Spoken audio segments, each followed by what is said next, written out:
और आज मैं आपको बताने वाला हूं दर्शकों, पाकिस्तान पर स्ट्राइक शुरू हो चुकी।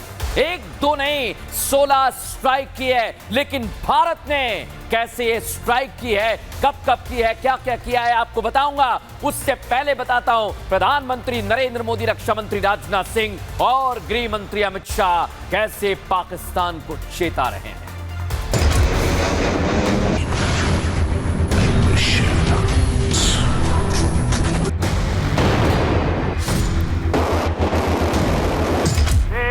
दुश्मनों ने भारत की आत्मा पर हमला करने का दुस्साहस किया है। उन आतंकियों को उनकी कल्पना से भी बड़ी सजा मिलेगी। आतंक फैलाने वालों को कहना चाहता हूं, हर व्यक्ति को चुन चुन कर जवाब भी मिलेगा, जवाब भी लिया जाएगा। तो हम सिर्फ उन लोगों तक नहीं पहुंचेंगे जिन्होंने इस घटना को अंजाम दिया है, हम उन तक भी पहुंचेंगे जिन्होंने पर्दे के पीछे बैठकर हिंदुस्तान की सरजमी पर ऐसी नापाक हरकतों की साजिशें रची।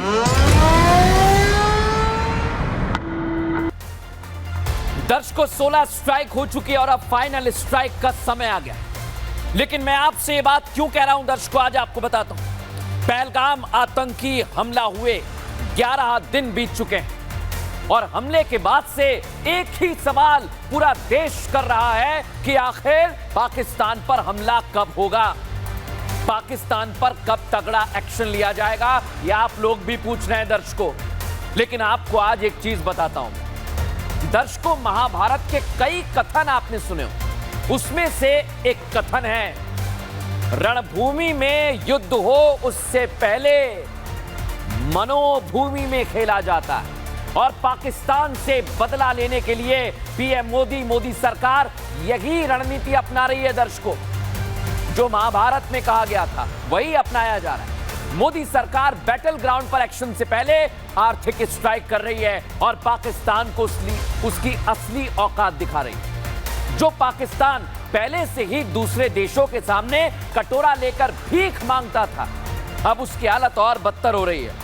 पाकिस्तान के हाथ में मोदी सरकार भीख मांगने के लिए कटोरा भी नहीं छोड़ने वाली है और आज इसके सबूत मैं आपको दूंगा। उससे पहले बड़ी खबर, तनाव के बीच पीएम आवास पर बड़ी बैठक चल रही है दर्शकों। बड़ी जानकारी इस समय मेरे पास है। प्रधानमंत्री आवास पर बड़ी बैठक, NSA Ajit Doval navy chief बैठक में शामिल हो चुके हैं। नेवी चीफ दिनेश त्रिपाठी ने एनएसए को जानकारी दी है और पीएम आवास पर करीब 1 घंटा ये बैठक हुई है दर्शक। आप सोचिए, एनएसए मौजूद हैं, नेवी चीफ त्रिपाठी जी मौजूद हैं और बड़ी जानकारी साझा की जा रही है।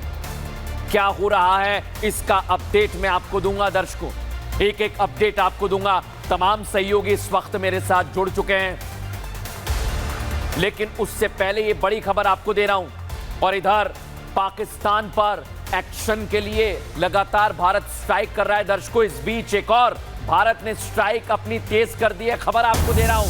भारत और पाकिस्तान के बीच व्यापार पूरी तरह से बंद कर दिया है। भारत पाक से ना कोई सामान आयात करेगा और ना ही निर्यात करेगा दर्शकों, कुछ भी नहीं होगा। और इसलिए मैं कह रहा हूं यह पाकिस्तान अब बचने वाला नहीं है, क्योंकि इसको आर्थिक स्ट्राइक करके कमजोर किया जा रहा है दर्शक। और भारत का यह कदम पाकिस्तान को कमजोर करेगा। मैं आपसे बार बार यह बात कह रहा हूं। और सबसे पहले मैं आपको आज ग्राउंड जीरो की तस्वीर बताता हूं, कौन कौन मेरे साथ हैं। देखिए, सुमित मेरे साथ आ गए, वैभव मेरे साथ आ गए, गुरसिमरन जैसलमेर से वैभव मेरे साथ हैं, गुरसिमरन बॉर्डर से मेरे साथ जुड़े हुए हैं और श्रीनगर से जतिन भी मेरे साथ आ चुके हैं। लेकिन पहले आज मैं आपको बताता हूं दर्शकों कि भारत ने जो व्यापार बंद किया है उससे कितना फर्क पड़ेगा। आइए जरा आपको बताता हूं विस्तार से और कैसे ये भारत से निर्यात क्या क्या होता है। चीनी, चाय पत्ती, कॉफी, सब्जियां, पेट्रोलियम, उर्वरक, प्लास्टिक, रबर और ऑटो पार्ट्स, ये निर्यात होता है दर्शकों। लेकिन आयात क्या करते हैं? तांबा, मेवे, कपास, नमक, सल्फर, ऊन, चमड़ा, कच्ची खाल, खनिज, ईंधन, ये वो सामान है दर्शकों जो अब नहीं होगा। इसलिए मैंने आपको बताया कि पूर्णतः बंद कर दिया गया है इसे, और ये पाकिस्तान पर बहुत बड़ी स्ट्राइक है। हमारे सहयोगी जम्मू से हमारे साथ गुरसिमरन जुड़े हुए हैं। पहले जम्मू से आपके पास आ रहा हूं गुरसिमरन, बड़ी कार्रवाई की जा रही है और इधर प्रधानमंत्री नरेंद्र मोदी के साथ नेवी चीफ मिल रहे हैं, एनएसए मिल रहे हैं, बड़ी बैठक चल रही है गुरसिमरन। देखिए, स्वाभाविक तौर पर एक बड़ी बैठक है क्योंकि राष्ट्रीय सुरक्षा सलाहकार खुद इस बैठक में मौजूद हैं, जिसकी अध्यक्षता प्रधानमंत्री नरेंद्र मोदी कर रहे हैं। उसके साथ साथ नेवी चीफ एडमिरल त्रिपाठी खुद मौजूद हैं और कहीं ना कहीं आप देखिए कि आप ये मान के चलिए कि हो सकता है कुछ देर बाद बाकी सर्विसेज चीफ भी मिले। अलग अलग जो है पूरी रणनीति बनाई जा रही है कि अलग अलग सेनाओं ने किस तरह से रणनीति बनाई है, क्या खाका तैयार किया है, वो एनएसए के साथ साथ प्रधानमंत्री को बताया जा रहा है। आप ये मानिए कि जिस तरह से हम पिछले कई दिनों से बात कर रहे थे कि सभी सेनाएं मिलकर रणनीति बना रही हैं, तो क्या रणनीति जो है वो अपने आखिरी मुकाम पर पहुंच गई है और उस पर एक फाइनल अप्रूवल जो है उसका इंतजार है। कहीं इसी तरफ जो है अब ये मीटिंग्स का दौर तो नहीं जा रहा क्योंकि तकरीबन आज 12 दिन जो हैं वो पहलगाम आतंकी हमले को हो गए हैं। बिल्कुल, मैं आपके पास लौट रहा हूं गुरसिमरन। इसके बाद मेरे पास एक और बड़ी खबर मिल रही है। पाकिस्तान पर एक के बाद एक तगड़ा एक्शन लिया जा रहा है। पाकिस्तान के साथ सभी पोस्टल सेवाएं रोक दी हैं। पार्सल लेटर आने जाने पर भारत ने रोक लगा दी है दर्शकों, और मैं बार बार आपसे कह रहा हूं कि एक दो नहीं कई सारी स्ट्राइक की जा रही है और ये पाकिस्तान पर कड़ा प्रभाव डालेंगी। आप ये मानकर चलिए दर्शकों, पाकिस्तान पर एक के बाद एक तगड़ा एक्शन लिया जा रहा है और भारत लगातार ये एक्शन इसलिए ले रहा है ताकि पाकिस्तान को कई मोर्चों पर कमजोर किया जा सके और उसके बाद फाइनल स्ट्राइक होगी, जिसको लेकर अभी मैंने आपको तस्वीर दिखाई है। एक और खबर दर्शकों आपको बता रहा हूं मैं, पाकिस्तान पर भारत सरकार की डबल स्ट्राइक। अब पाकिस्तानी जहाजों के लिए बंदरगाह बंद कर दिए गए।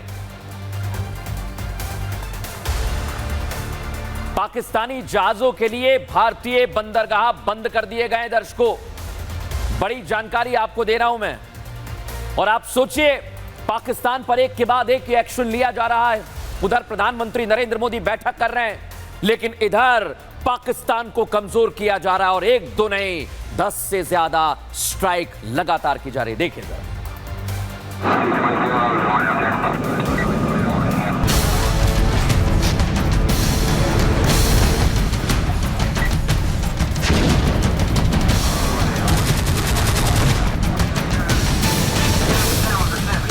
पाकिस्तान की जान आफत में पड़ गई है। पहलगाम हमले के बाद भारत पाक के बीच तनाव इतना बढ़ गया है कि भारत की दनादन कार्रवाई से पाकिस्तान तिल तिल कर मर रहा है।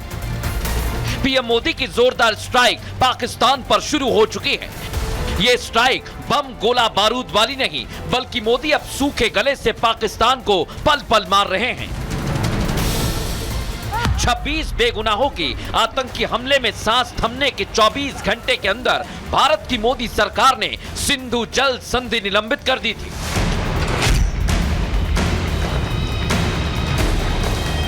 अटारी वाघा बॉर्डर बंद कर दिया था। पाकिस्तानियों का वीजा रद्द कर दिया था। यहां तक कि दिल्ली में मौजूद पाकिस्तानी दूतावास पर भी कार्रवाई की गई। हमले के 48 घंटे बीते थे कि भारतीय फौज ने आतंकी ठिकानों पर कार्रवाई करनी शुरू कर दी थी।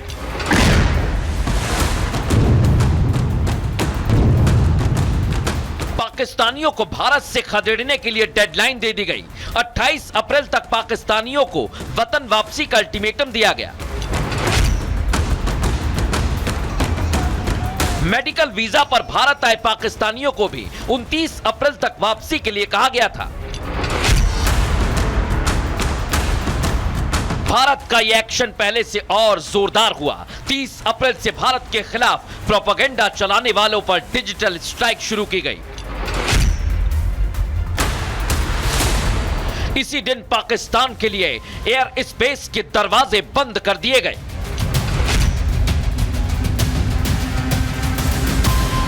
महीना बदल गया, लेकिन मोदी की पाकिस्तान पर कूटनीतिक स्ट्राइक नहीं थमी। भारत ने पाकिस्तानी उच्चायोग के कर्मचारियों की संख्या 30 तक सीमित कर दी। इस कार्रवाई के 24 घंटे के अंदर ही पाकिस्तान के कई सारे यूट्यूब चैनल और पीएम शहबाज शरीफ तक को बैन कर दिया गया। अब पाकिस्तान से भारत का कारोबार बंद हुआ है। पाकिस्तानी जहाजों के लिए भारत के सभी बंदरगाह बंद कर दिए हैं। साथ ही डॉक और पार्सल सेवाओं पर भी पूरी तरह रोक लगा दी गई है।